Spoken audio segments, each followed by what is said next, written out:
right, now that we have our rule of thirds grid on here, I'm gonna put this aside for a minute. I'm done with my math sheet. We're all like, you know, giving God high fives. The math part is over, thank heavens. Let's put this aside. We were all supposed to grab a piece of this foam core. It's going to be the board or background that we use. I wanted to make sure, it doesn't matter if it looks dirty, as long as it's a smooth surface, and we're gonna paint on this.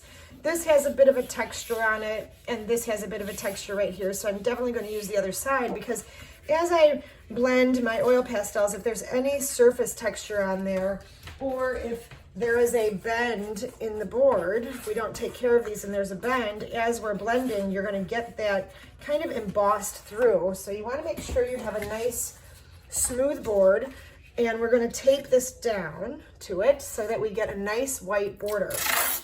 First thing we want to do, I've seen kids before trying to tape in and hold this and then cut. No, let's pre-measure, make sure it covers the entire length of the side. Move the tape down closely, and you're covering maybe about 3/16 of an inch. Can you see there how much I covered? I turn it, I grab here, make sure my tape is long enough, tear the tape, and again, covering. As I get closer, I can see through the tape where that edge is, and then I can slightly move the tape a little bit to keep that down.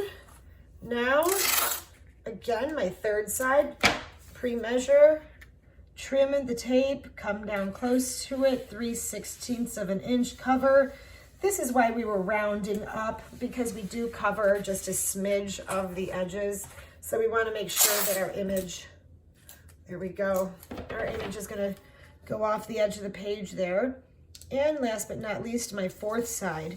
The next thing you wanted to do in class is take another another piece of tape, stick it on there and grab a Sharpie marker.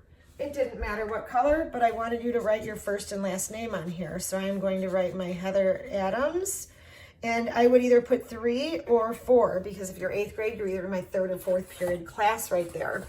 Last thing you want to do is, because eventually we're going to be, I want to say finger painting, painting on top of this surface with our fingers, not a brush.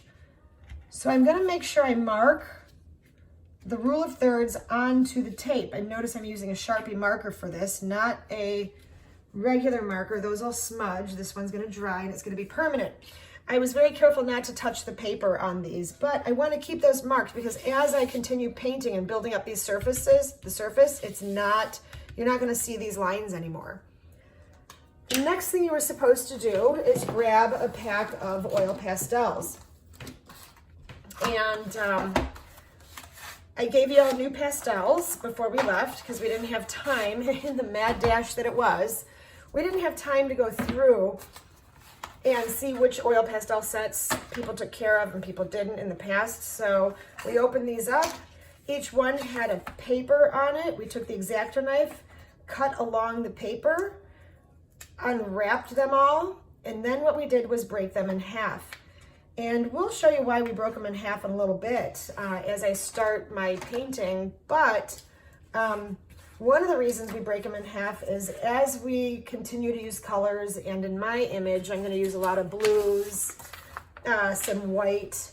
I did have extra white, if I could find it now. It's over here. So if people were out of white, but we do have the white right here. But I had some extras. Everyone goes through white a lot.